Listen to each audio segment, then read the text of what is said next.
Hi everyone, welcome to today's IAB South Africa hosting of the IAB Tech Lab. It is fantastic to have everybody here.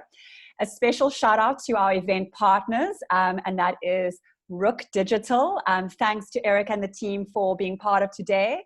And then our IAB Inside partners, which are Everlytic, Biz Community as our press partner, as well as we have Get Smarter. And please hold on until the end of the session. We'll be announcing our lucky winner of a 16,000 Rand voucher to a UCT online course with Get Smarter.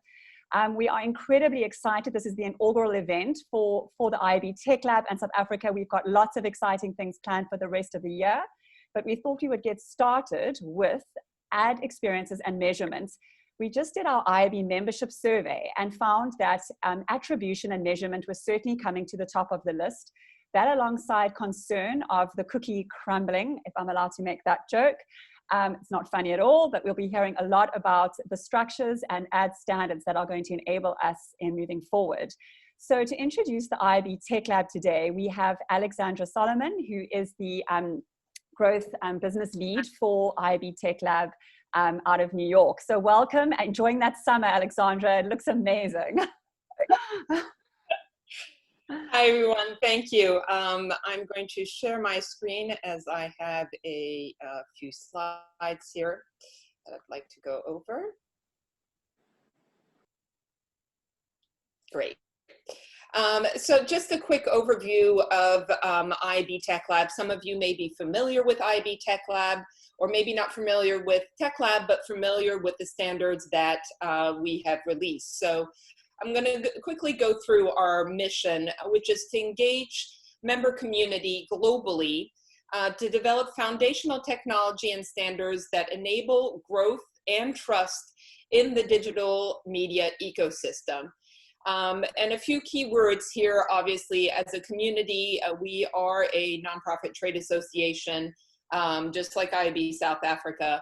We develop these foundational technologies that are member-driven and member-contributed, working with companies and associations from across the digital advertising ecosystem, from the buy side to the sell side, and of course globally, as standards do reach across borders and can't be determined on a country level basis.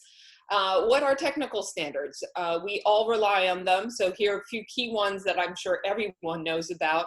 Wi-Fi, obviously a standard, USB, Bluetooth, all standards, technical standards are very much the same, just we focus on the digital media ecosystem.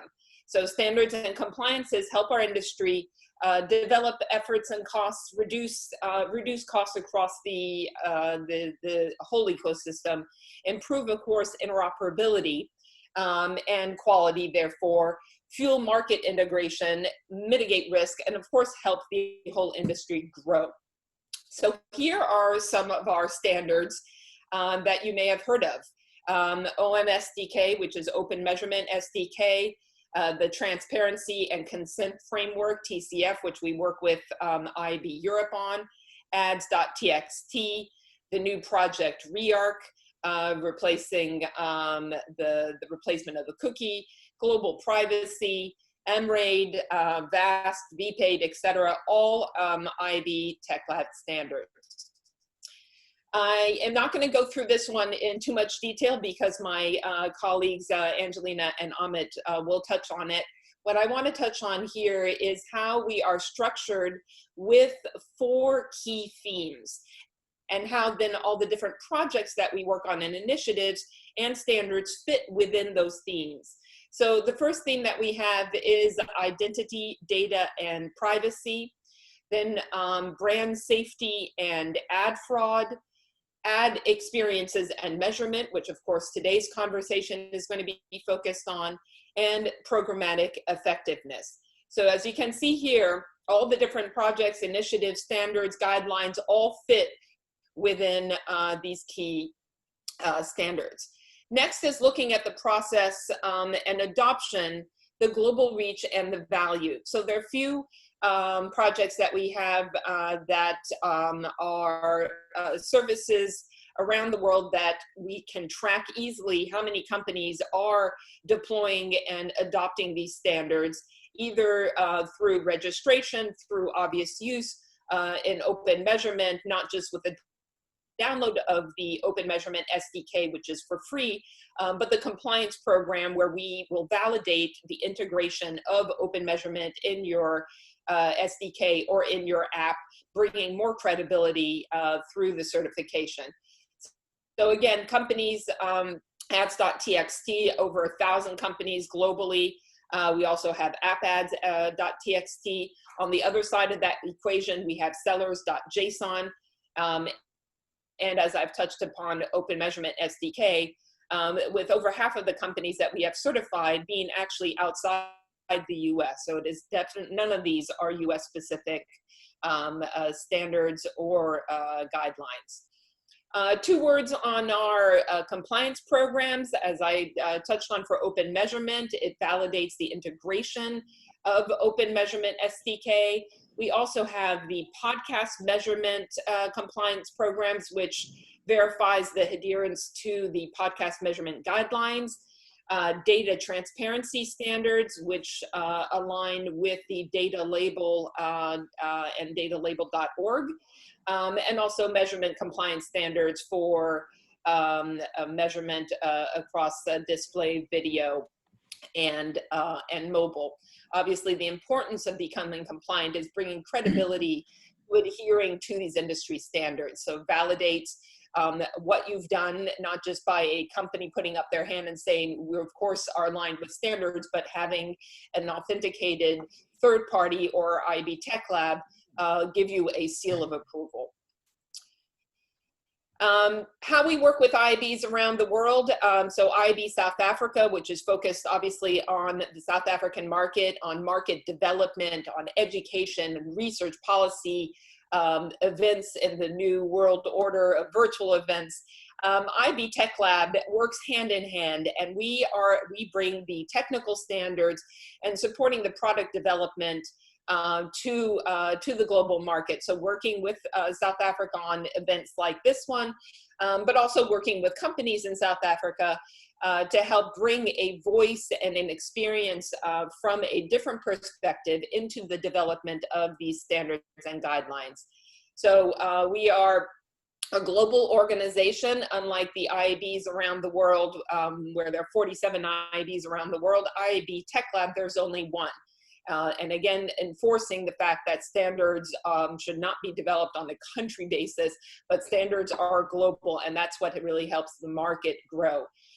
We have a board of directors made up of a number of different global companies. We invite more and more companies that are not US based to join, not only to participate and engage in Tech Lab, but also to look at joining our board. A quick look at our priorities. These are again aligned very much with our technical standards and the 4 key themes. I'm not going to read through this just in effort of conserving time, but looking at addressability, obviously without the cookies and the IDs. Providing technical standards for privacy is very important to the industry at large. Promoting supply chain transparency for brand safety, fraud, and data decisions, and of course, measurement and attribution with accuracy and consistency. So thank you very much. That's my quick, brief intro. You can reach me at Alexandra@IAB Tech Lab. And with that, I would like to pass it on to my colleague, Angie.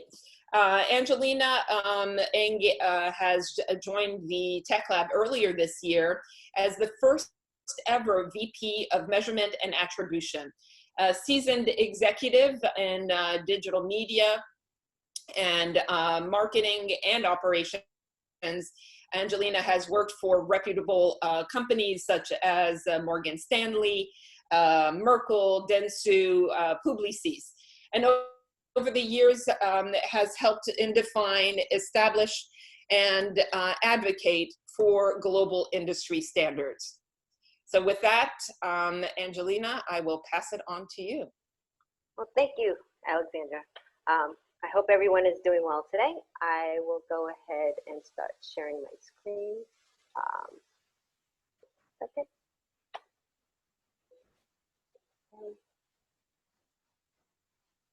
Now, before we start, to do some housekeeping, you should see some icons throughout your experience. One is going to be, if you have any questions, please go ahead and submit them through the Q&A. Otherwise, you can use the chat functionality to communicate amongst yourselves or with the panelists directly. But we do ask that if you have any questions, please submit it into the Q&A, and we will go ahead and answer those after the panel for each of these sessions. So, as Alexandra mentioned, my name is Angelina Eng. I am the VP of Measurement and Attribution. I actually work between IAB and IAB Tech Lab. Part of the reason for that is on the IAB side is helping to work with our members on the IAB from a business perspective to help bring some of those requirements and needs over to the Tech Lab and help translate those from a business perspective into technical standards and vice versa. So any technical standards developed by the Tech Lab, products and services and such, part of my role is to help educate and inform how that applies to the businesses, both economically, financially, organizationally, and from a process standpoint. So before we start, I'm going to have our first poll launched. So we have a few polls throughout the experience. So if we can go ahead and launch that poll.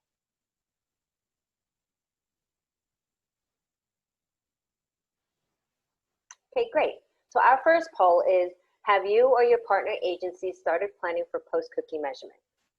So you have 5 options. So no, it's not important to my business, or does not apply. No, what is that and why is it important? Not yet, but what we do. Yes, but we have only just started. And lastly, yes, we have a solid strategy. So I will just wait a few minutes or a few seconds, and then have the poll results. So whenever we do have a fair amount, go ahead and launch that poll.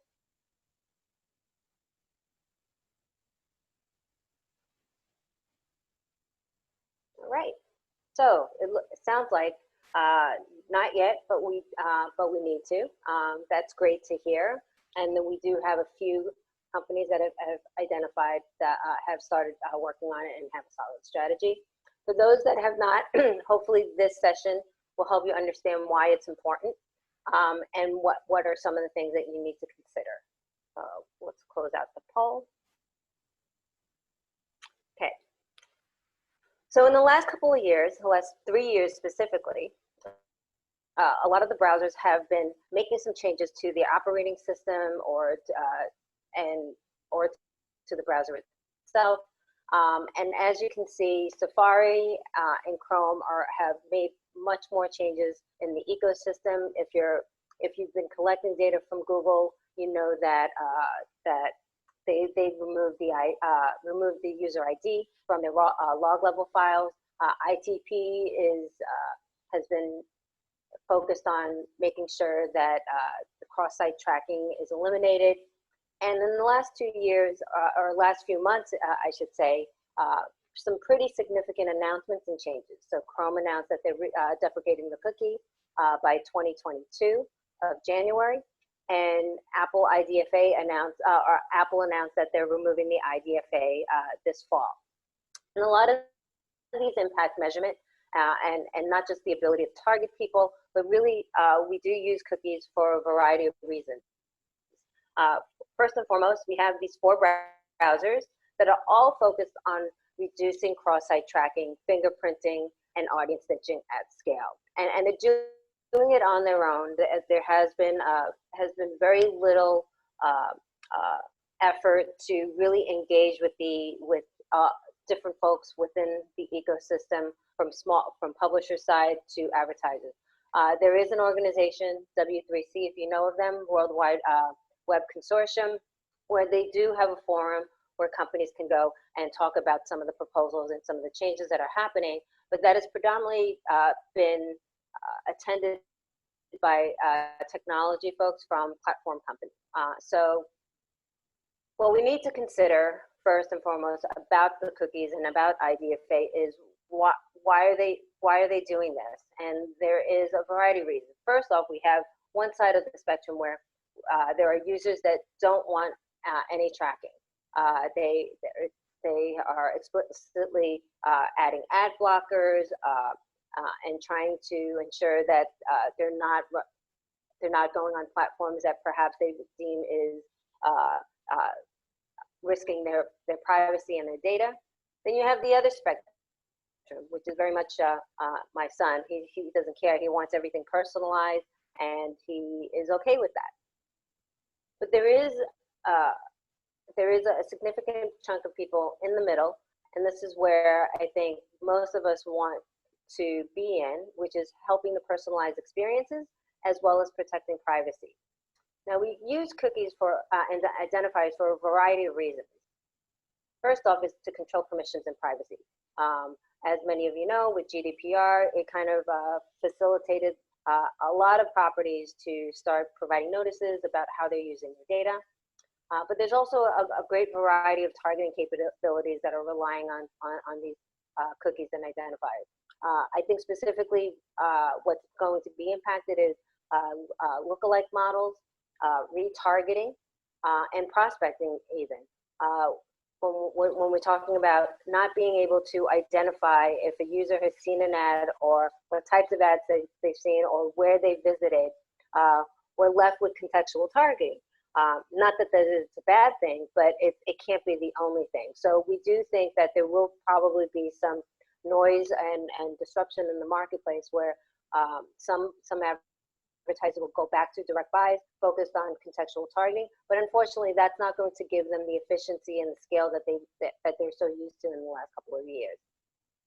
In addition to that, we use them for controlling creative, managing reach and frequency, doing sequential messaging, personalized creative, personalizing websites based on who that audience is, if they're an existing customer or not, and what types of offers to present to them.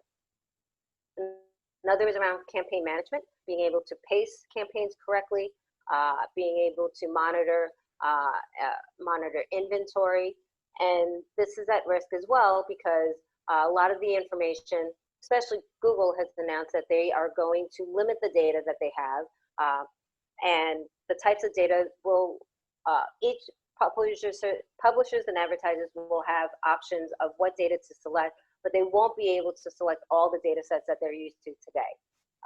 The other thing is that the level of data or the frequency of that data coming in will not be in real time. So if you think about the programmatic ecosystem, they rely on real-time data for pacing, for budget management, and all of this will be affected, and which would make it really difficult for billing reconciliation. Second is around monitoring performance. So being able to see how different placements are performing, different types of creatives are performing, and making those optimization decisions will also be difficult. And obviously attributing those outcomes. Well, especially if you look at Safari, you're going to, and we're already hearing this, that many more companies are moving away from mobile targeting and shifting back to desktop and other devices because of the limitations that they're seeing, or the lack of conversions that they're seeing from mobile devices. And then obviously robust insights. And without these identifiers, we need to re-architect our industry, which is where I would like to bring in poll number 2. Which we'll talk about, but how familiar are you with Project Rearc? Are you extremely familiar, very familiar, moderately familiar, slightly familiar, or not at all familiar? So wait a short while I have my coffee.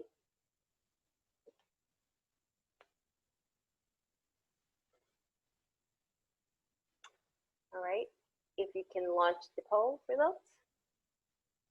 All right, so not at all familiar, it's great. So we'll close. So Project Rearc is a global initiative. Both the IAB and IAB Tech Lab responds to all these changes that the browsers are having.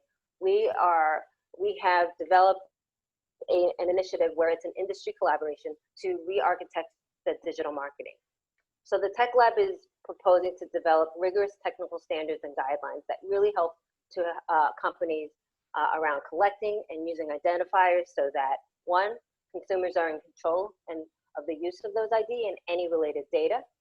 Any privacy preferences attached to the identifier are strictly followed. Number two, the identifier is strictly sufficiently encrypted so that it cannot be reverse engineered to identify the user. Third, brands and publishers have auditable technical assurances that third-party vendors cannot track consumers on this basis without explicit consent. Fourth, third-party vendors are able to execute on behalf of the first party without compromising any of the objectives above. So the Tech Lab has developed, I don't have details here, but they have developed two active working groups right now. There is a global task force that you can sign up for. You can go to iabtechlab.com, sign up for it, and every other week they provide notices and updates of what is going on and the status of the working groups that they have developed. We just finished phase one, which is we've organized a bunch of companies to provide business use cases to help us foundationally set up exactly what we want to start developing again. We have two working groups. One's called the Accountability Working Group, and the other one is called the Addressability Working Group.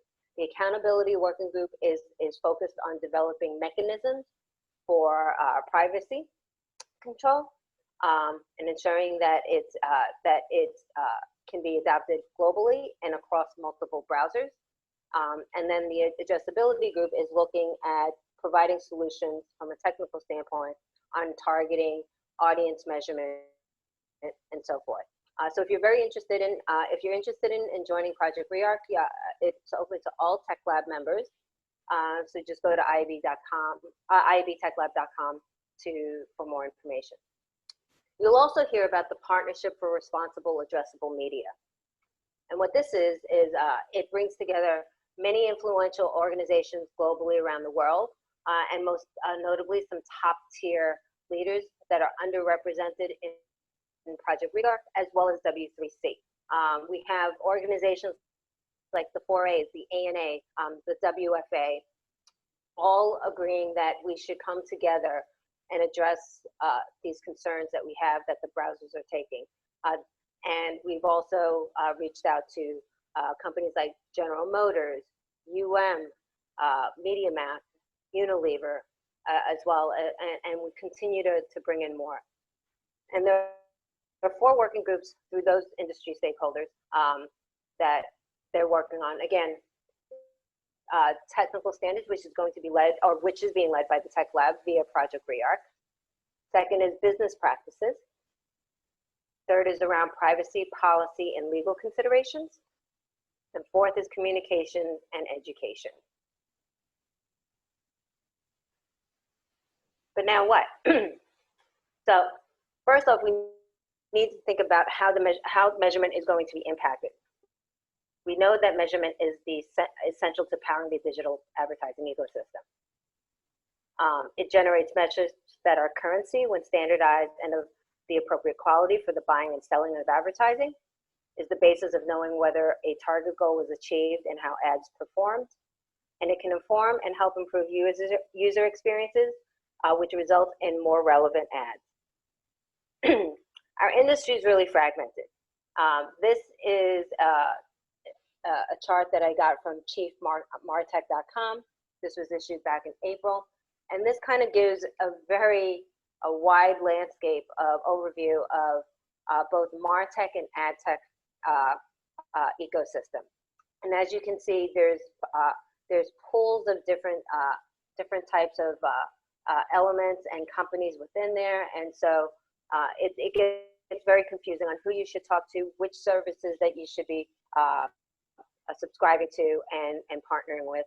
and it makes for a very expensive investment in some cases for many, because a lot of this has been untested or is being tested, and companies are just getting their foot in the door. So we need technology standards to enable better measurement. We have all these different channels, right, from display, social, native, and the ability, including video and TV, audio, gaming, search, digital out-of-home, website. All these different channels are being tracked. Unfortunately, a lot of the information and the data points that are within them are not consistent across the board. Even within the social environment, I'm sure you're familiar, there are very different metrics being reported by all the different social platforms. If you look at video, I've had the luxury of pulling video data across varied, from a MarTech and an ad tech standpoint, and no situation in which those data points are aligned, and it's very, very difficult to really understand how video campaigns are performing. We have, and across that, we have different browsers, different channels that they're running on, as well as different devices and operating systems. And if you think about it, we have all this different technology and different vendors that are in the ecosystem trying to solve for various different use cases, from the buy side to the sell side, and then you have the MarTech stack, and then all these other data measurement solutions that are out there. So I'm going to go into poll 3. So which of these technical standards has your organizations adopted and or advocated for? We have ads.txt, content taxonomy, VAST4, CIMID, open measurement, transparency and consent framework, also known as TCF, and lastly, if I don't know, or none of the above.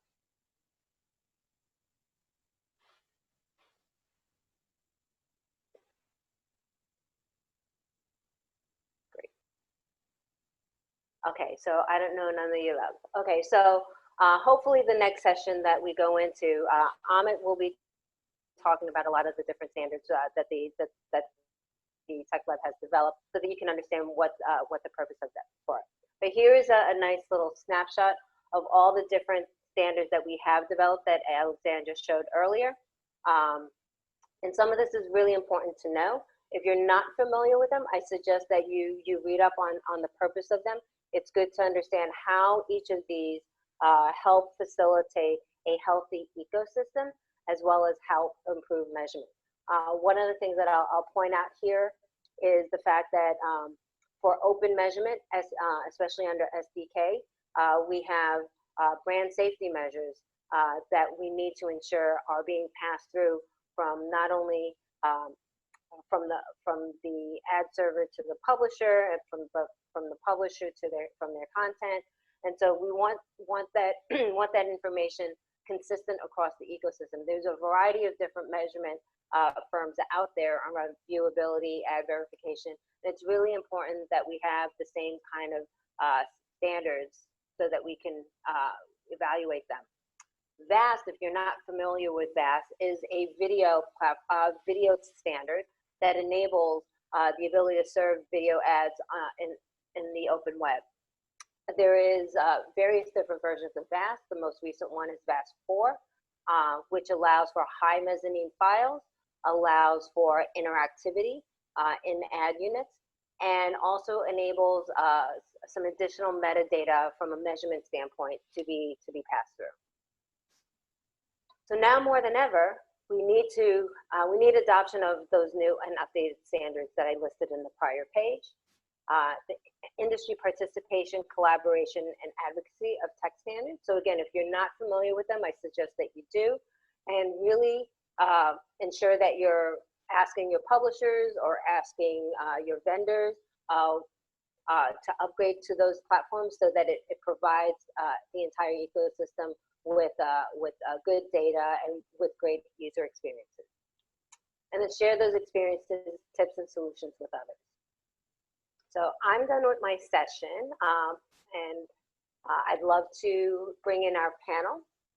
We have 3 great guests, and I'll introduce them one at a time. So, and as I call your name, if you can get on, get to video, that'd be great. So first off is Vincent Maher, Group Enablement Head of Multichoice, and then Audrey Naidoo, Head of Digital Marketing of ABSA, and Andrew Smit, Head of Data Solutions of Incubeta. Thanks, Angelina. Thank you. Do we have all of you? Thanks. Hi. Hi. Hi, everyone. Hi.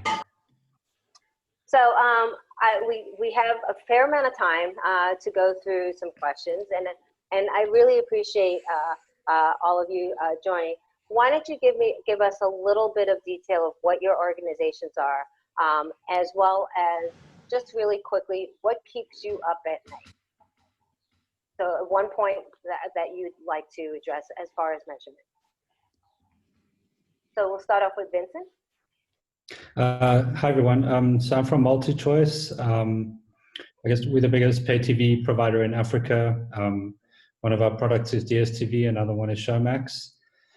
I guess what keeps me awake at night is how to keep teams performant and focused on execution, but have enough time to experiment and sort of keep up with what's going on in the industry as it moves quite quickly at the moment. Audrey?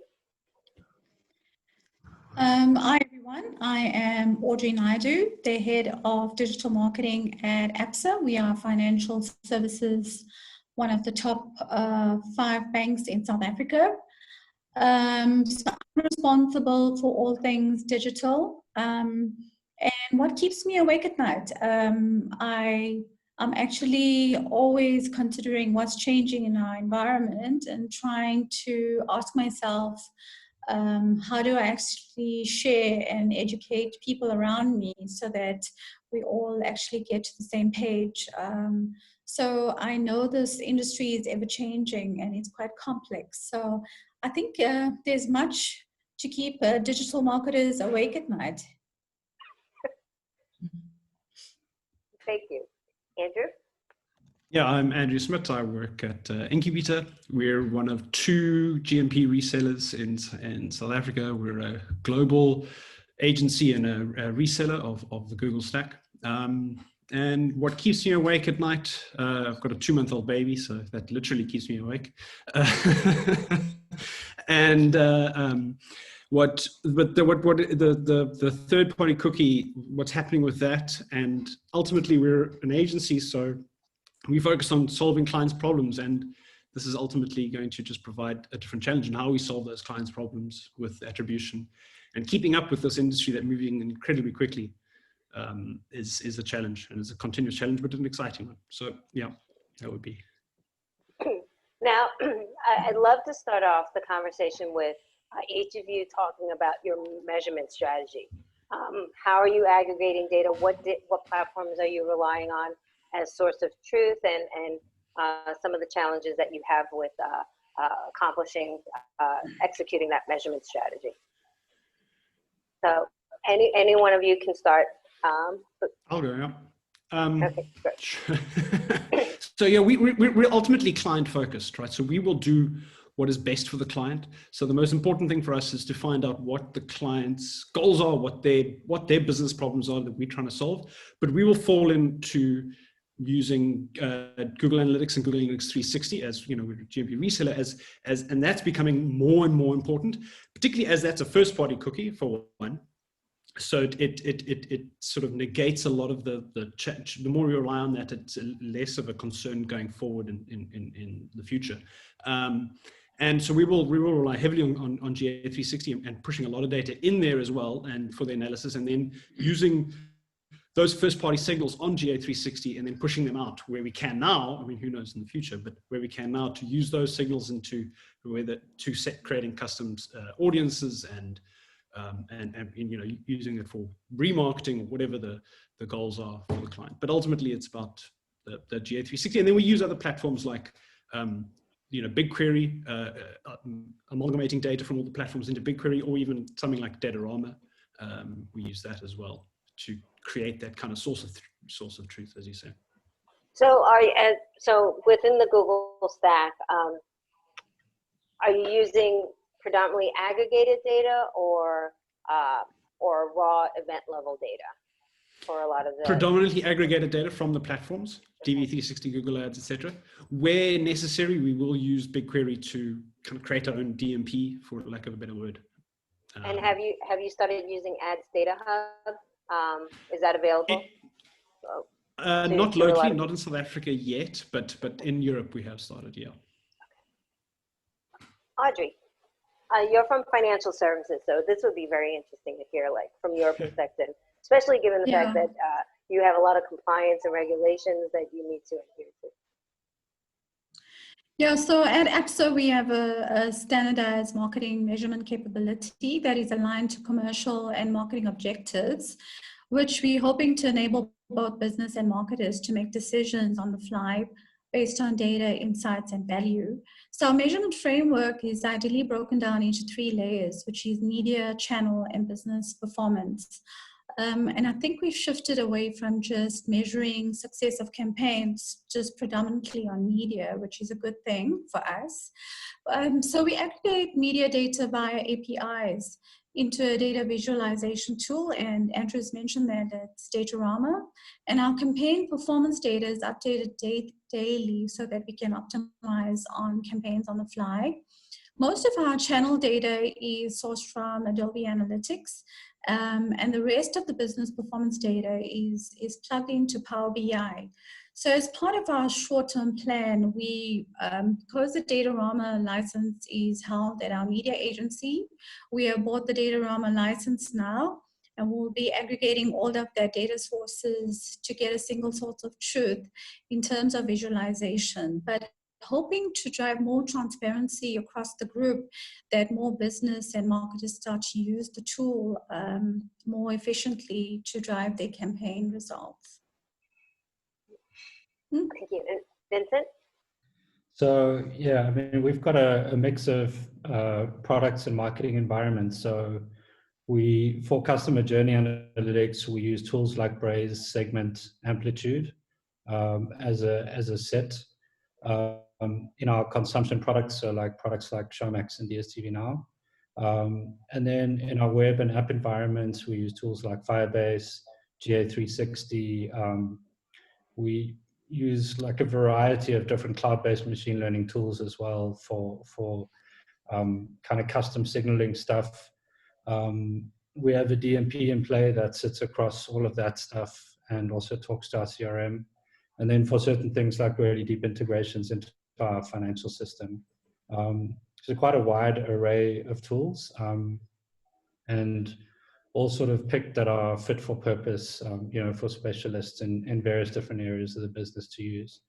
And then on a business level, we sort of aggregate a lot of that data up into a series of like business KPI dashboards that look at things like, you know, media spend, metrics like CPM and CPC on our campaigns, all of that.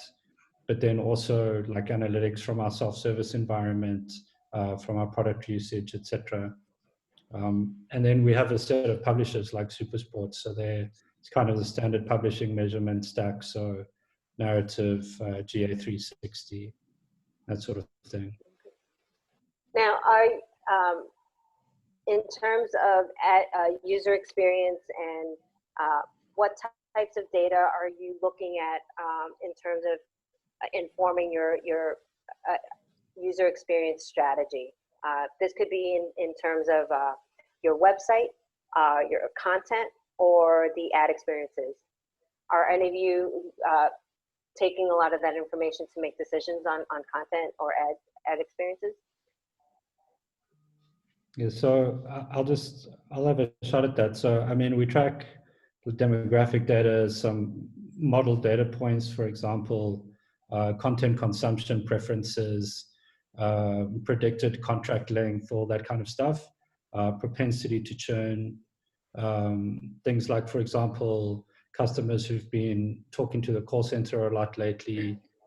Those kind of things will allow us to adopt content and campaigns around that.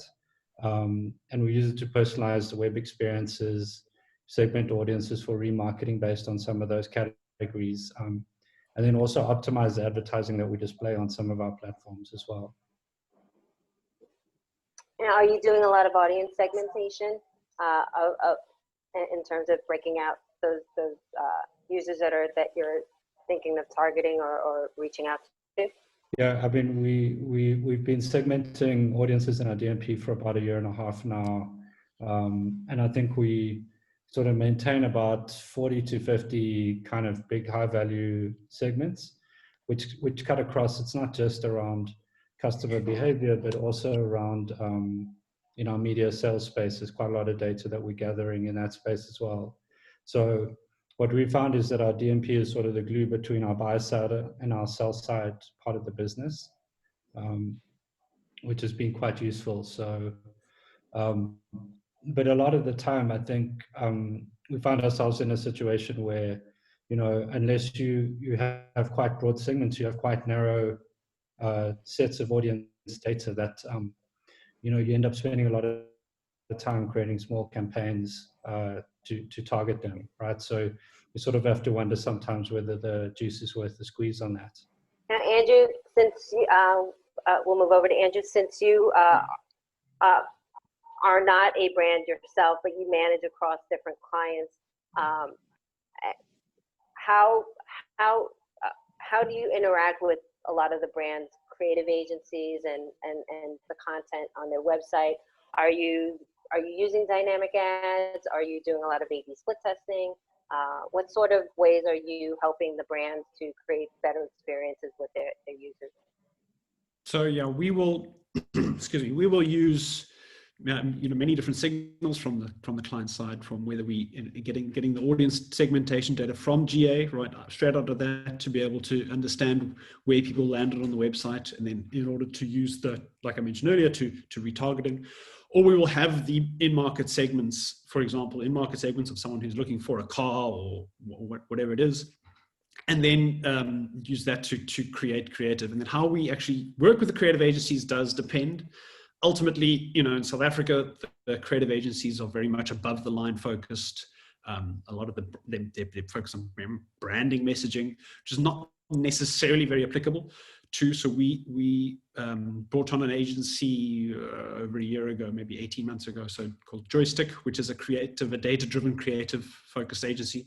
So we will often then get the concepts from the existing creative agency in the South African market, build those concepts in Google Studio to run data-driven creative, to say, well, you have looked at this car, therefore we're going to show you an ad for this car. We think you're about to test drive this, you know, and we can then tailor the messaging to that person depending on where they are in the purchasing funnel or the life cycle of the product, of the purchase.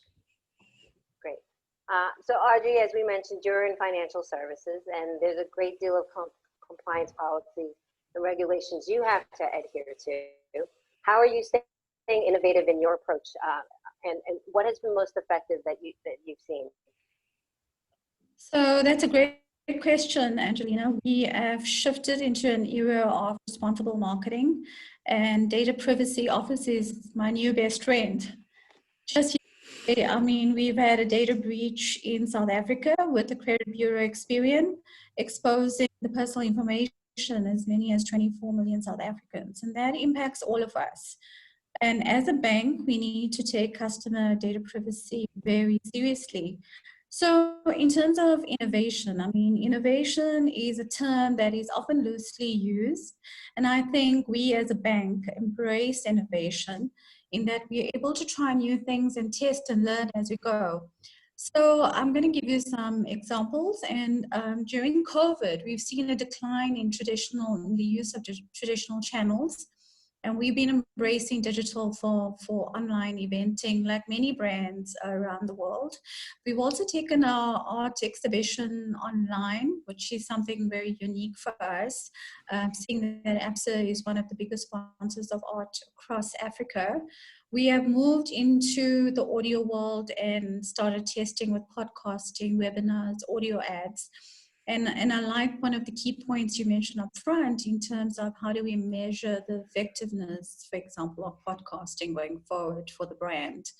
And then earlier this year, we did something really innovative with the student market, where we use both Snapchat and Spotify, using Snap codes and Spotify codes at student campuses, and together with a chatbot functionality on Twitter. And that resulted in engagement of around 17,000 student sessions during the course of this campaign. So I think while we remain innovative, we also try and apply contextual innovation to our segments and audiences. And then finally, we have WhatsApp chat banking, and we use this platform to engage with our customers using WhatsApp as a messaging channel. Customers can download the app and open up their accounts without ever going to a branch. So I think our whole focus as a bank, as we transform digitally, is to focus on the user experience and how do we actually work within the ecosystem to drive a more unique experience for each of our segments. Well, great, thank you. We do have a few Q&A questions, so I will go ahead and ask them. So multi-channel and multi-environment attribution. How do we accurately measure and attribute the impact digital efforts have on offline activities such as email or phone calls? I guess, Audrey, that might be a great question for you, especially since you have a lot of customer service and prospective customers that you're trying to acquire.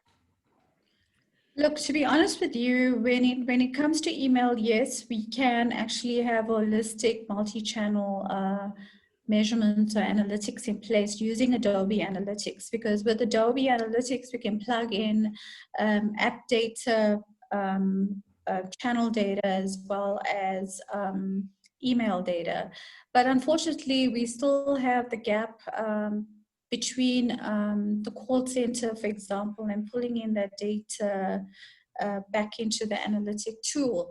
And one of our key projects for the next 6 months is to look at how do we actually build a unique identifier that can track the user from the time he engages on our online channel and then to call center. So it's something I am confident we're going to get right in the next 6 months. One more question. I think, Andrew, if you can answer. So how will companies measure activity? What has Google told you, or what conversations have you had with them on this? Yeah, that's a good question. How will they, is this a question, so will companies still measure activity but won't give it out? So, I mean, ultimately it is going forward, it depends on the solution that's agreed, whether it's the React methodology or whether it's Google's trust token, which was announced, which they said they're going to go forward. I mean, there are some people who believe that Google will, they're not going to harm their own business, right? To on the one side in Chrome versus the ad side on the other thing. There's a kind of a conflict, which is interesting just to watch from the outside, I guess. What has Google told us? Not much, right? We don't. I mean, there are some Google people later. Ask them perhaps. But I think that there's going to be a huge amount of for lack of a better word, black boxes, right, from these platforms, where you'll get your data in and then you'll get an answer and you'll have to verify it through some other means, right? You'll have to have your own source of truth that you are looking at to make sure that it's lining up, because they're going to give you whole numbers. You're not going to get individual sliced out data. And there's going to be a certain form of machine learning type answers. They already are doing it for Safari users. There is a huge amount of estimations and things they're doing there for Safari users where they can't track them. So yeah, I mean, it's anyone's guess is exactly how it's done, but those will be mine. Great. So Vince, we have one question directed to you. How did you bring in your offline data into your DMP, and how is the matching done? Okay, so So basically, we have a system that sits in the middle that connects self-service login data, for example, to CRM data, to cookie data. It takes a really long time to collect data like that because you have to wait for all the customers to log in at some point or another. So that's one way of doing it. The other is that we've managed to figure out how to connect the dots between our online lead forms, our outbound call center calling system, and lead conversions there. So in the case where someone, for example, would fill in a form, the call center calls them a day later, they become a customer. We can link that original DMP ID all the way through to the custom ID from our financial system. I mean, obviously the DMP data is all anonymized, but you can start pulling in, like we've got a separate system that sits in between that's got a kind of a lookup between the CRM data and the DMP data. Sometimes that feels a little bit basic, but it actually works quite well, and we found it to be quite flexible. So we've got APIs around that that we've built. And then, that kind of starts to become the beginning of your multi-touch attribution system as well, because certainly from like any of our digital touch points perspective, we can track that. Where it gets really challenging is like trying to figure out what people are doing on their offline set-top boxes. And like our engineers have done some really interesting things around personalization, like by piping data down the satellite feed into the boxes and doing matching like real time on the box itself. But it's still a challenge for us, right? I mean, we've got like 19 million customers and most of them are consuming via satellite and not in a connected way. So it's very exciting from a future perspective, thinking about what's going to happen when all of those become connected. Well, thank you all. We are at time. I really appreciate you coming on and sharing your experience and what you're doing. So thank you all. I'll talk to you guys later. And I'm going to pass this over. Thank you. We're going to pass this session over now to my colleague, Amit Shetty, who is a Senior Director of Product at Tech Lab. So, Amit, are you there? I see you. I am. Thank you, Angie. And that is definitely a very interesting panel, too. Let me share my screen first so we can get started.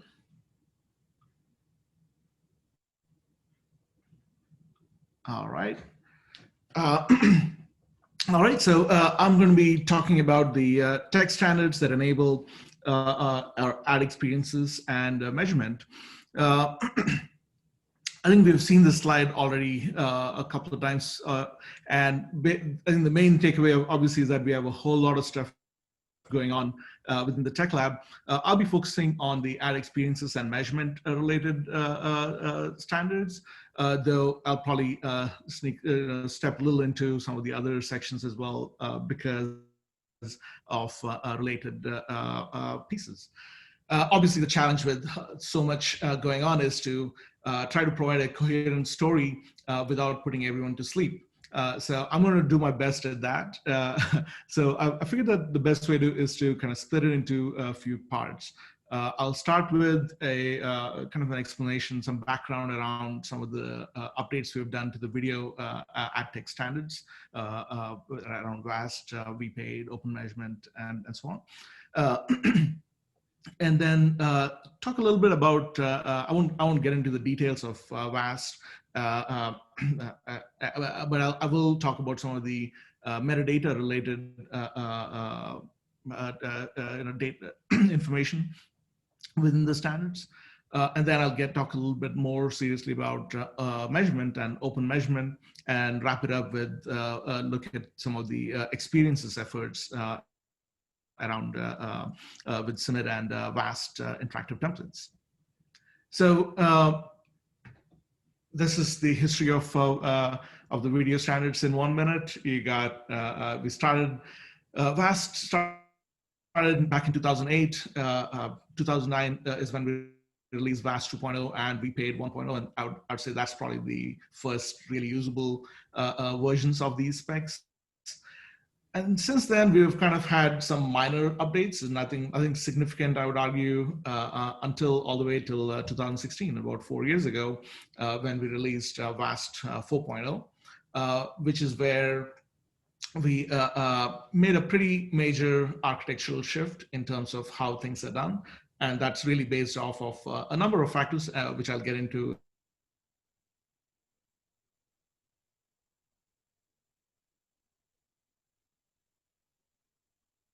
And we had open measurement, the OMID.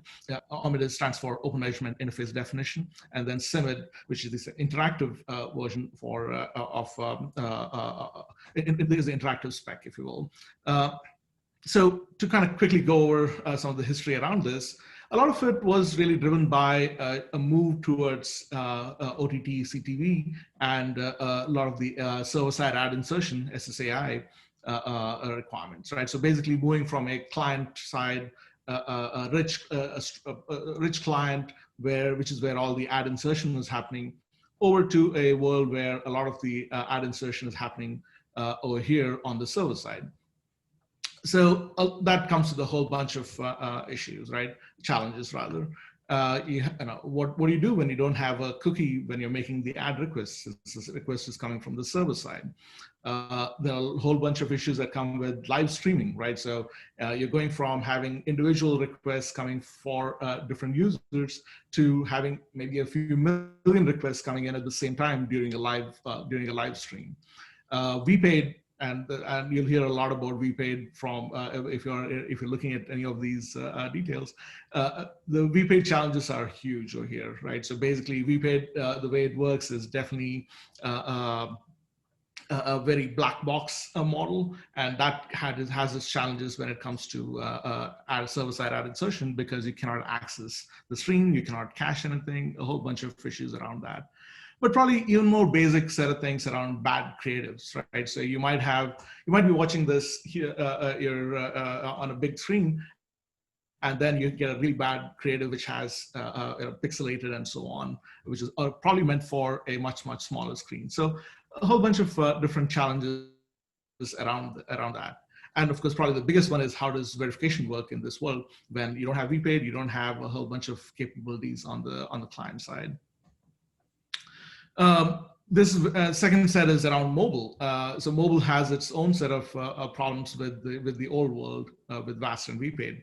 So verification usually needs a native SDK, something that, especially for in-app verification, where you are able to actually make sure that the ad that you're trying to render is viewable and so on.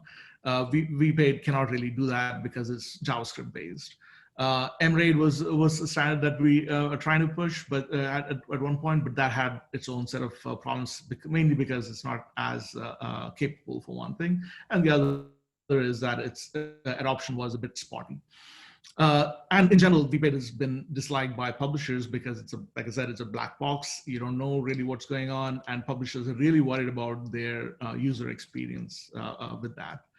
So the best solution at that point in time was to really have every verification vendor provide their own SDKs, and basically the challenge there obviously is that advertisers would want to use their own verification vendor, their preferred verification vendor, which meant that the publishers would have to include SDKs from all these different verification vendors. So that is one of the challenges, and I'll talk to that in just a bit.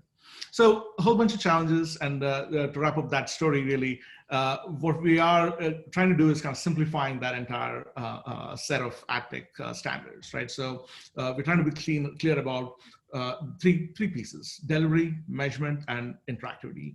So for delivery, we're going with VAST 4. That's where all the metadata about the ad is provided. For measurement, we're going with open measurement. And for interactivity, we're going with CIMID. So VPaid basically is replaced by open measurement and CIMID for specific use cases. That's one of the key changes there. And then we're also trying to be clear about how the metadata is passed. So that's the story about the video standards in general. Now I'll talk a little bit more about some of the metadata related I guess topics. Vast, and this is a pun that you should count, vast is very vast, and it definitely has a whole bunch of features in it. I'm not going to walk through all of these, but I'll leave this in the deck so that you can take a look at it later. But a couple of the key things that I would want to talk about, since it is tied to metadata, and that's obviously a key to measurement as well, is one of the important features is universal ad ID. Now, this is the ID to really clearly identify video creative assets, right? So basically, when you're looking at an ad for a particular product, you can identify which ad that really is. And this is important for reporting, but also for things like frequency capping, for caching, for example, in the case of SSAI and such. And that has been a challenge because everyone would use their own IDs, and there's no real consistent mechanism across platforms. So universal ad ID is a feature that is added to VAS 4, where you combine the registry and the actual ID value, so that now you can be confident that you know what you're talking about over there. So I have a few examples down there with a couple of different registries.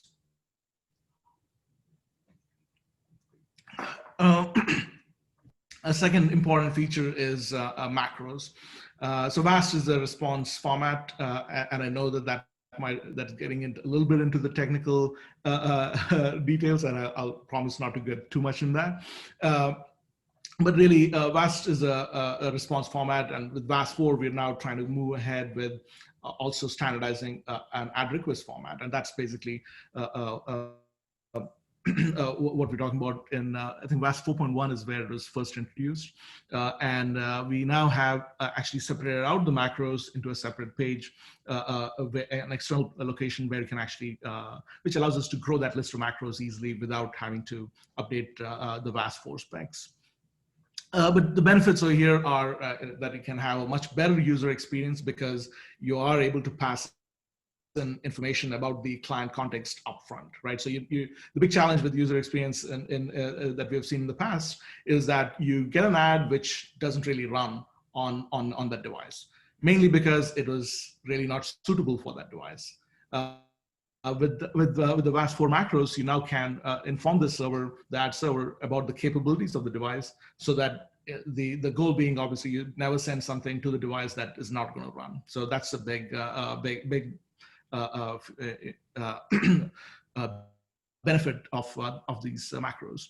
And the second part is measurement, right? So macros are a very easy way to implement and provide additional data. So in all your impression beacons and your tracking beacons and so on, you can add in additional information via macros about, I don't know, say for example, is the video muted or not? That would just be a macro that you would add to your impression beacon, and now you have a more interesting set of data that came in. So that's the importance of the macros. I won't spend too much time over here because from my understanding is that CTV is not yet a huge factor in South Africa, but I think it's important to be aware of the fact that this spec exists, the IFA, the identifier for advertising. And just to give the background to that, CTV is a lot more complicated than mobile because of the number of platforms that are involved, right? In mobile, you can pretty much say that it's primarily iOS and Android, but on the CTV side, you have a plethora of different platforms, and trying to be consistent across all of them is a challenge. And that's basically the reason why we rolled out the IFA guidance. To help the platforms, help the advertisers and everyone really in the chain to consistently have a mechanism to identify users, but in a privacy compliant manner. Now, obviously, a lot of this is also going to be influenced by the conversations that Angie talked about with the rearc and such. But this is something that is important and is probably going to last for a little while because it's not directly in the core of the cookie conversation, right? So that's the reason why this is important to be aware of. And the last set of metadata related things I'm going to talk about is really the taxonomies, right? So we have three different taxonomies: the content taxonomy, the audience taxonomy, and the ad product taxonomy. The content taxonomy, and this is basically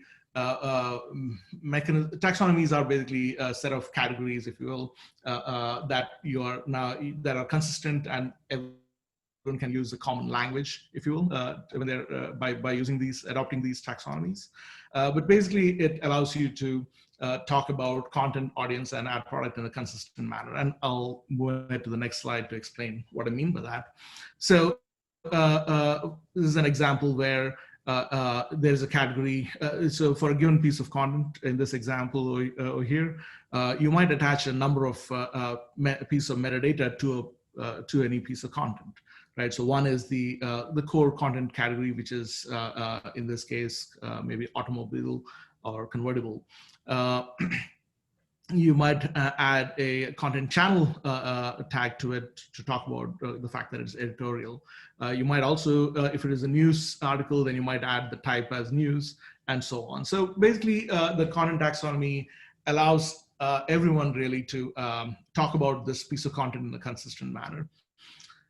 With 2.1, we had a minor update to talk about special category data to help improve privacy, right? So some content categories were identified as being potentially privacy, that might have risks around privacy, and that's the reason why we added some flags, if you will, some guidance around which those categories are.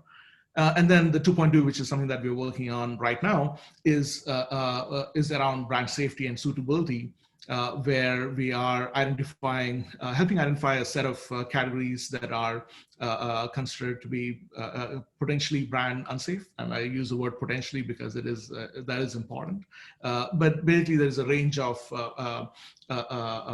brand suitability factors.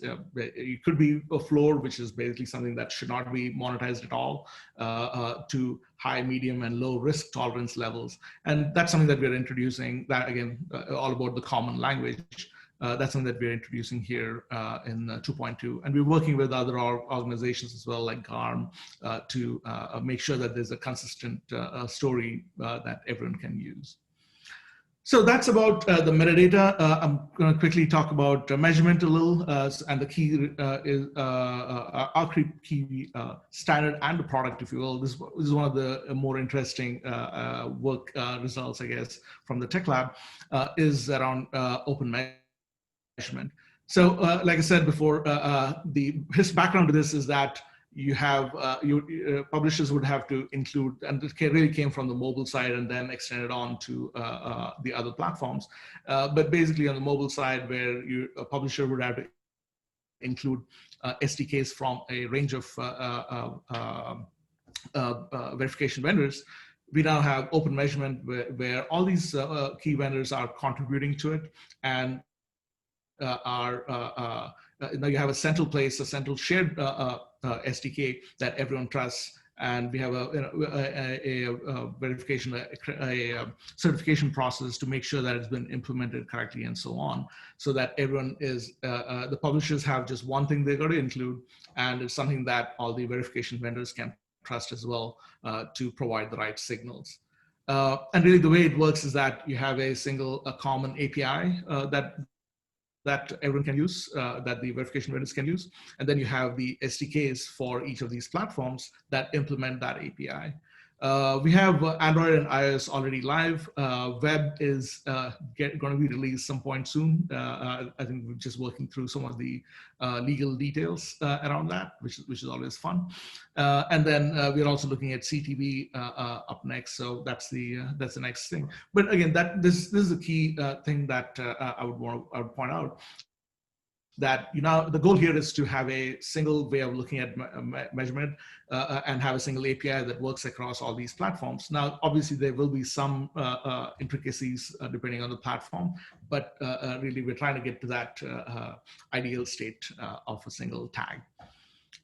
And the key, of course, is adoption, and the OM SDK on mobile has actually gotten very widespread adoption, and that's the reason why we believe that this is the reason why it's becoming such a big success, right? So the more people who adopt it, the more likely that everyone has that consistent view.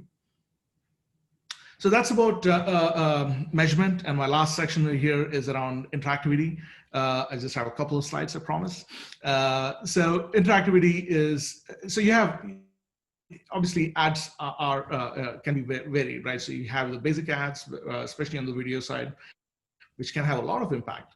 But we've also found that interactive ads are usually something that gets a lot more engagement and a lot more, and that's the reason why it's a lot more higher value, higher CPM and so on.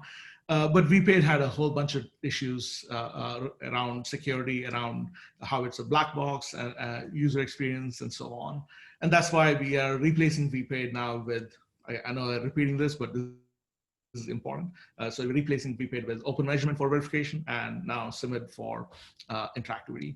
And the focus obviously here is, by the name itself, security, interactivity, and to support both video and audio. The key thing really over here is this picture that you see here, where you have all the ads are now able to be played within its own separate iframe that allows publishers to give the advertisers a safe place to run while not having to worry about their user experience and data really being compromised. That talks to the player via the SIMID API and the player, and also the rest of the page via the API. And really, it's as simple as that, to be perfectly honest, right? So it's all about just creating a clear, clean security model that can be used.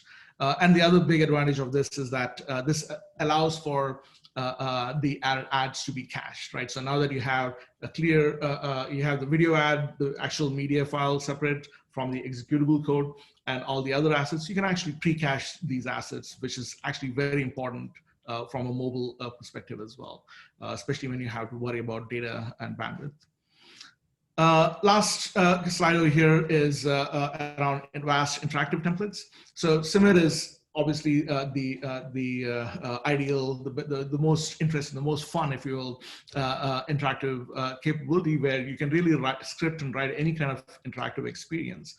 But that has challenges on a number of platforms that don't even support JavaScript and are probably not capable of allowing, especially on the CTV side, there are a number of devices that don't have as much juice, if you will, so has much bandwidth on them, and that's basically why we're definitely aware that we need to support interactive capabilities there too. And so basically we brought in the concept of vast interactive templates, where you have predefined experiences built by built on the platform itself, and those experiences are driven by metadata that is passed in using VAST. And so basically, if you think about it, an end card is the example that we include in VAST 4, where you basically have the actual code that implements that, done by the publisher, and the ad itself within the VAST tag contains the metadata, the links that you want to put in, the images that you want to put in, things like that within the VAST tag. And then the publisher takes that VAST tag and basically creates that interactive experience that you can present to the end user. So that's the concept of vast interactive templates. And this is one of those experimental things, if you will, that we put together. We hope that people use extensions to vast extensions to implement more of these, and then we can make those standardized as well. So something to be aware of probably for the longer term as well. So that's all that I have. For questions, please use the Q&A option. And if you want to reach out to me later, feel free to do so as well. So I'm going to now open up the panel so let me welcome Imran from Mediacom. Welcome, Imran. Hi, Imran. Charmaine from Google. Hi, everybody. Hi. And Ricky from Rook Digital Media. Hi, everybody. All right, so welcome everyone, and thank you for joining us. So I've obviously gone on for a little while talking about ad tech standards and such, but really, I hope really for this session, for this panel, is to first of all talk a little bit about the regional, the South African view and the challenges and so on, and really try to tie it a little bit, of course, to the standards and such, but really want to focus on what you see as challenges. So maybe let me start off. I do have a set of questions that I already have, so let me start off with those. So Charmaine, let's talk. I think that we had a pretty interesting conversation about the challenges that you see market is facing right now, right? So in the South African landscape, could you talk a little bit about that? Yeah, sure. So what I see mostly marketers struggling with is to measure the bottom line impact of digital advertising to a business. And there's a lot of factors that contribute to this struggle. The complexity and the continual fragmentation of the customer journey across multiple devices and multiple channels obviously contribute to this.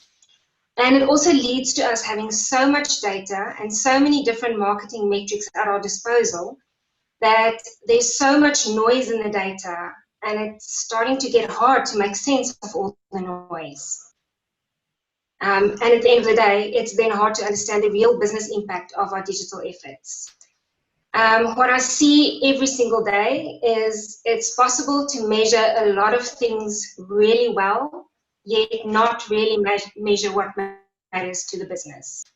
And add to this the rising user expectations and concerns about privacy, the decrease in browser support for the third-party cookies, and the new regulations globally as well as in South Africa with POPI now coming into play. This makes measurement of the bottom line impact of advertising the most challenging thing in the South African market. That absolutely makes sense. And by the way, I should say, Imran and Ricky and everyone, feel free to pitch in if you feel like you want to add to anything to any of these questions. Really, I do have the primary speakers, but I'm sure that everyone has opinions too. Thanks, Charmaine. I think that's definitely interesting, and I think kind of related to that, Imran, can you talk a little bit about what the the key types of I obviously talked about mobile, CTV, and such. Can you talk about what's important in the South African market, and also maybe get into how things are done over there right now? Sure. Yeah, and I think firstly, just to say, I agree completely, Charmaine, with the perspective that you've given. We can measure a lot, but not really, tell a very congruent story out of it, to be honest, in a lot of cases. And I think in the digital space, certainly there's so much to be measured, right? So there's always a risk that you're just measuring everything, but not really able to, like I say, effectively have a view of what's happening. I think from a South African context, from a measurement point of view, I mean, I think you mentioned CTV. Yeah, I agree with you. It's not really a huge consideration at the moment. It's one of those things where I guess you pull a device report on a campaign and you see, you had a handful of impressions served on connected TVs, but it's not something that we're actively planning for at the moment. I think for the most part, it's still sort of very frontier for us as a market, and definitely clients, agencies, publishers are sort of thinking in that space, but it's definitely something more on the horizon for us. In terms of other, I think important, measurement topics that are coming up a lot at the moment, I think, things around enabling brand safety, viewability, tracking in the verification space, I think has become quite important, and continues to be a topic of discussion, I think, for stakeholders across the supply chain. It's also something that I think we're seeing a lot more adoption of across the board. So, a couple of years ago, maybe 3 or 4 years ago, it was something that, primarily multinationals were pushing for locally. It was something that they were doing in a lot of other more advanced markets. And now I think what we're seeing is a lot of the local publishers coming on board, a lot of local advertisers seeing the value in using these sorts of, measurement methodologies. not only to really understand the value of the inventory that they're buying, but also to understand how are users actually engaging with those ads, and are we creating the best possible experience to users when we serve them those ads. Yeah, I think those are some of the important things that are really topical locally. That makes sense. And I think to your point about the types of inventory, sound like mobile is something that's pretty important in South Africa, right? How is what are the key considerations there to have a good measurement picture? Yeah, so certainly, definitely very, very important for us here locally. I mean, I think a lot of people here, their first experience of the internet is on a mobile device, or was on a mobile device, right? So we're definitely a mobile-dominated country. And I think if I think back, you mentioned, the struggle with SDKs and getting SDKs integrated. I mean, for a long time, I think the in-app environment for us locally was a bit of a black box, and we couldn't really see it. I mean, I remember days where, being able to measure YouTube in-app was something that we just absolutely could not do. And for example, that was, 60 to 70% of the traffic that a campaign would see, or the impressions that a campaign would see, would be within that sort of black box. I think in terms of important considerations, there's a lot that's changed since then. So I think there are a lot more, there's a lot more integration of the various SDKs that were needing to be implemented from a measurement and verification point of view, or to enable analytics. Definitely, I would say working with vendors that are in that space, I guess, that are progressing in that way, I think is a very key consideration. And I think also potentially, considering technologies that are not necessarily, I guess, the traditional, built on the traditional web analytics sort of methodologies, and looking at mobile specific technologies, I think are going to be something that's quite important for us as we go. And of course, you mentioned open measurement, and working with the sorts of partners that are already integrated and opted into that is definitely something that's our local advertisers can do. Yeah, absolutely. And Ricky, what do you feel are important, again, from a South Africa point of view? And I think you talked about video inventory as well. So maybe talk a little bit about how that works, how it's delivered and measured, and challenges there. Sure. So obviously we're seeing a lot more adoption of video inventory in South Africa.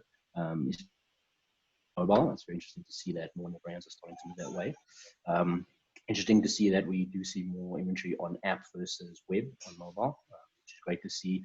Just with regards to the measurement of viewability and stuff like that, we still see issues with regards to that, which is always a little bit of a problem. So it's good to see more and more guys adopting the open measurement. That's really going to help the market. It's fascinating to find out where sometimes you see a really good completion rate on your campaign, and when you look at viewability, it's actually quite low, sitting at 20% obviously. So it's always good to look at both measurements when you're doing campaigns to try and get the best results for your client and brand awareness. People actually seeing the ad and your completions is not just playing in the background. So that's something very interesting to see in our market. Thank you. That's absolutely important to have that clear picture there. Actually, Charmaine, going back a little to what you said about the challenges, especially across different platforms. So, what's your view of what are your recommendations to get over that? What do you think needs to happen in the industry? Amit, my first piece of advice would be to set very clear goals. As far as possible, I would try and quiet the noise of all the media and the vendors and the platforms, and that might sound contradictory because I'm from a platform, but if I'm the person doing the measurement and I need to prove my bottom line impact to my stakeholders, I would definitely try and quiet the noise from all the media and the vendors and the platforms, and rather focus on gaining a very deep understanding of my customer and making sure. So I would definitely encourage a complete shift in focus from individual channel per click, per acquisition, vendor and media metrics to overall business goals. if you can get to this level of clarity and simplicity, you can definitely rally your complete measurement plan in service of proving the bottom line impact of your advertising efforts. The second piece of advice I'd have is to only measure what you are willing to change. If you're not willing to change it, there's no use in measuring it. That will already eliminate around 50% of the noise that's in the data, and it will help you to start focusing on your business goals. And my final piece of advice is to invest in tools that have machine learning and automation at its core. This is crucial to help you manage the explosion of data signals that we're getting these days and to measure them. And I'd also invest in products that can help you model and extrapolate data to connect the dots where the privacy regulations come in and user privacy comes in. But something I really want to stress is the automation, the machine learning, and all the modeling and extrapolating of data will only be as good as the business goals that you set at the beginning. That absolutely makes sense. And actually, I'm going to hold with you for one more question then. What are those business metrics that you think, and also actually what your clients really feel are important? Ahmed, that brings me back to my first question. What my clients feel are important, or most of my clients, seem to always center around media metrics and platform metrics, and not really what their business goals are. So I'm trying to get this mind shift in all my clients to say, stop talking about media metrics and platform metrics and start talking in your own business language about things that keep your CEO up at night. These goals should be tangible. They should be in the language of the business, not in the language of the media and platform vendors. And that is what I think the biggest struggle is of my clients, is to prove the business outcomes of each business individually and not get stuck on these media metrics. Right. Absolutely. So switching gears a little, actually, Ricky, what are the implications of the various metrics, especially related to safety and viewability standards? Yeah, exactly. As Charmaine's saying, 100%, the clients definitely need to have objectives, business objectives in mind and what they're doing. Sometimes some measurements have no relation to what they're actually trying to drive. So some clients that I've actually dealt with is they follow a P factor. So basically they just look at a person's click and what happens to that click all the way down to the actual sale. So that client viewability might not be top of mind. They might not be worrying so much about that. They're more worrying about driving that click to their site so that the person can do the sale. So they're not really focusing on that. We've got other clients that they might have a conversion on their site. So they're looking at post-impression based stuff as well, which is when then you're focusing a bit more on viewability and you're not worried about clicks at all. So we had clients where they don't really care how many clicks someone's getting. They're focusing more on the actual conversions happening on the site, and then from the site down to their CRMs, and they connect their data there. So it's really relevant depending on what kind of your goal is for the client, and that determines what metrics you look at for your campaigns. Absolutely. And so let's see, the next one I have actually is for Imran. Switching gears again a little. So what's the, let's talk a little bit about taxonomies, right? So what are your experiences in deploying taxonomies, especially to improve effectiveness of campaigns? Sure. Yeah, it's an interesting question, because I think at the root of it, I guess the way I see it at least, it makes me think back to something in the talk that Angelina gave, what right up front we were talking about, potentially a post-cookie world where we're going back to contextual targeting again, right? And I think a lot of the digital marketers that I know and that I sort of worked up through the ranks with, we sort of cut our teeth doing that, right? I think especially locally in South Africa, not very many clients have had first-party data in the form of cookies to activate for a really long time. So, being able to leverage contextual targeting to, ensure that campaigns are targeted well and, you're reaching the right user was something that was very important from the very early days. And I think even recently now, I mean, so in terms of, the partnerships that we have certainly with publishers locally, the way that we, categorize them is the content that they have rather is in line with the IAB Tech Lab recent update to the content taxonomy. And that essentially would allow us to, for example, as opposed to just targeting somebody who's interested in travel, you're able to target somebody who's interested in cruises, for example, or in day trips, for example, which is a lot more granular and allows for, much more targeted and a much more relevant experience for that user. And we've certainly found that, where there isn't first-party data available, or even where first-party data is not as granular as it would need to be, using taxonomies in that way to make sure that the experience is fitting for the end user generally does also really help to enhance performance of campaigns. That makes sense. And how does that tie into measurement, do you think, of these campaigns? Is that does that help with the having that common language? Does that help from a measurement and effectiveness point of view? I think it definitely helps us to understand audiences better as well. I mean, there's obviously a very close relation between the content taxonomy and audience taxonomy as well. Talking about the content that people are consuming and therefore the content that they're engaging with ads on.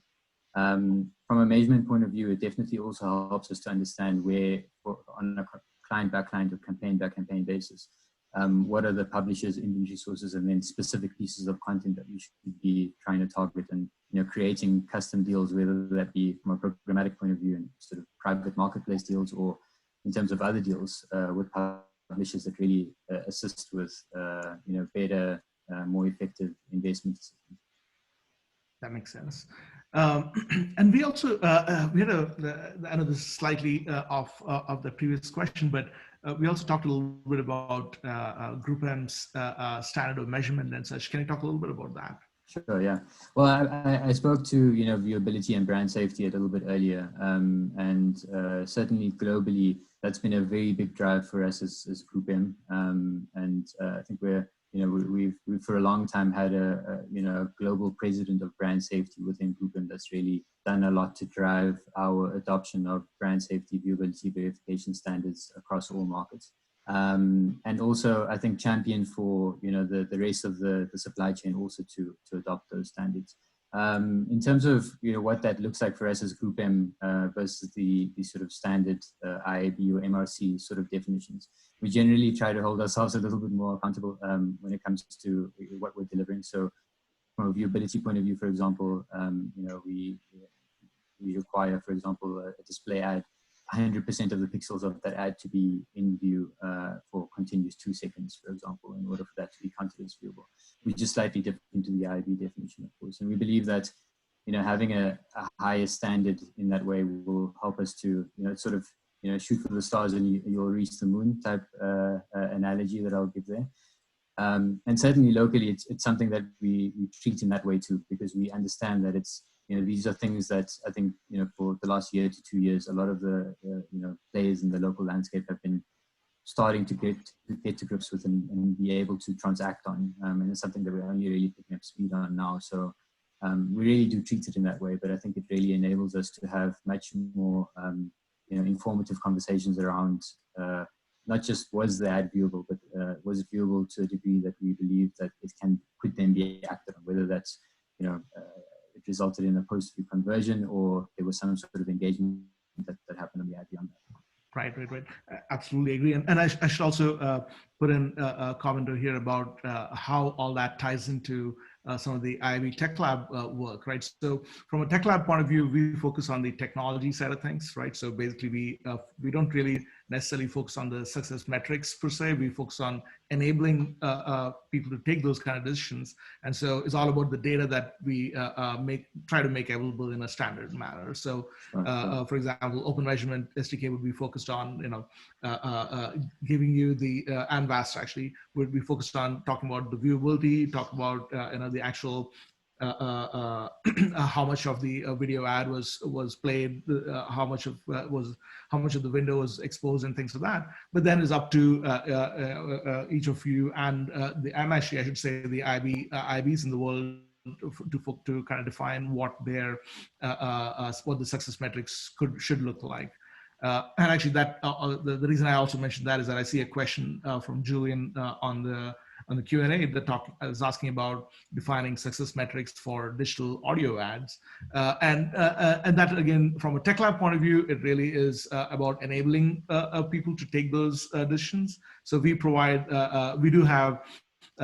From a digital audio point of view, we do have audibility, for example, covered within open measurement. But beyond that, we believe that the same kind of data around video ads, like the fact that an impression was that the ad was loaded, what percentiles were covered, things like that, are what's important from a data point of view, and that's basically what we provide using open measurement and also with VAST. And actually, to that point, VAST is now VAST 4. As of VAST 4, DAS has been deprecated and merged into VAST. So something that I didn't mention earlier, but since the question about digital audio came in, I figured I should mention that. Switching gears a little again, I do want to talk a little bit about interactivity, talk about user experience, since that's also part of the topic. So maybe Ricky, can you talk a little bit about interactive video and what the creative tech companies are building as far as interactive units go? Yeah, of course I can. So that's from our market, we're actually seeing more and more brands are wanting to do that. You actually mentioned it when you were doing your slides, that it's with users being more engaged with the unit, there's a probability that they're going to recall the brand a lot more. We're seeing 30% engagement rates on some of our units that we run with regards to interaction, which is great for a brand and brand recall. Traditionally, you see creative agencies, they deal a lot more with traditional media. So we've always seen that they always struggle to actually build these type of units, which is where creative tech companies have come in and popped up, and a lot of guys are starting to use them more and more. There's such things as Sultra, Ad Colonies, Encard, our own brand at Ludio. We do a lot of interactive units, which are mainly for mobile most of the time. And they're trying to look at things that people do on their mobile device a lot more, swiping, swipe up, tapping, things like that. So it's still the same user experience for a user like they would normally do with their phones, but now it's an ad unit that the guys are actually busy building. And all you need is open files, TVCs, and these tech companies can actually build these units for brands, so they're able to create these ads and run a lot more of them. Thank you. And I truly do believe that interactive ads have a lot of value. And so I'm very excited, especially from the vast interactive template point of view, to see what people come up with, really. I guess the last question, and opening it up for all of you, really, what advice would you give to our viewers about measurement and user experience? What do you think they should be, what should be top of their mind, and what they should be thinking about, what should looking for?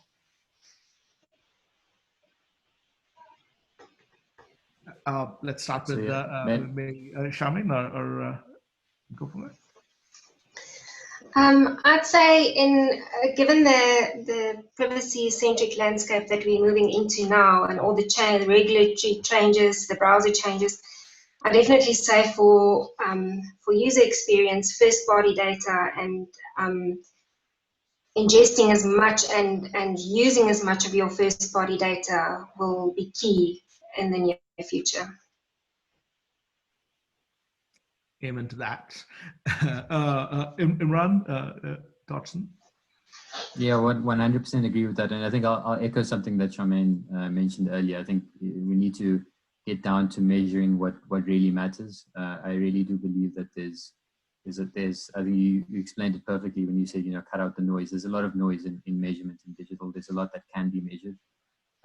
And yeah, it's really, I think the success will lie in being able to identify the key things that we believe are actually going to be moving the needle for you and focusing on improving those. I think that's incredibly important. Absolutely. Ricky, what do you think? So I agree 100% with both of my panelists. They make great points, and it's stuff that we're also top of mind on with all of our brands. Something else to maybe think of, Obviously, viewability, brand safety is a huge thing coming into our market. A lot of global brands are looking at it. There are more local guys need to start looking at it. Publishers, agencies also need to start using technologies that help brands with that pre-bid technology. Something that's really good that you can use to help your clients and your agencies stay away from unsafe blocking. So reduce wastage is something that's very big in our market, where it's non-viewable, it's being blocked. So there's big wastage. So I think that's something that guys need to really start looking at, so that we start delivering impressions that people are seeing. Perfect. Absolutely. Well, I think that's it for today's panel. You've been a great group of people to chat with. Thank you so much. And I guess it's time for Alexandra to wrap us up. Thanks, Amit. Thank you, everyone. Thanks all. Thank you, Amit. Thank you, everybody.